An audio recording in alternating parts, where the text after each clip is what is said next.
A to znáte ten vtip, jak je nový prodavač v tom super obchodáku, kde se ženete úplně všechno a je tam první den a potom první dnu si ho zavolá ředitel, jak se mu daří a říká, prý tak co, jaký to bylo, prý kolik jste udělal obchodu, prý jeden. Prý počkejte, prodavači normálně udělají 60-70 obchodů za den. Prý no já jsem udělal jeden, ale dostal jsem $400 000. Ten ředitel na to tak hledí a prý, co jste tomu chlapovi prodal, prý no háček na ryby. Prý počkejte, to mi nepovídejte, že za jeden háček na ryby jste dostal $400 000. Prý no já jsem tomu chlapovi potom prodal ještě střední háček a velký háček.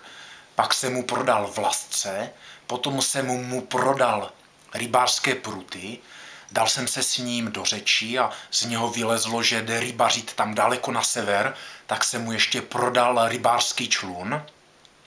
Pak jsme se ještě spolu bavili a říká, že má strašně malé auto, tak jsem mu ještě prodal přívěs na ten motorový člun. Ten ředitel se na něho tak podívá a říká, tak to jste hodně dobrý, že jste to prodal chlapovi, co tady původně přišel jenom pro háček na ryby. Ten se tak podívá, no on tady původně přišel pro vložky pro svoji manželku. Prý počkejte, on tady přišel pro vložky pro svoji manželku a vy jste mu prodal háček na ryby a tady to všechno, no jsem mu říkal, že když si o víkendu se svojí manželkou nebude mít sex, tak jde aspoň na ryby.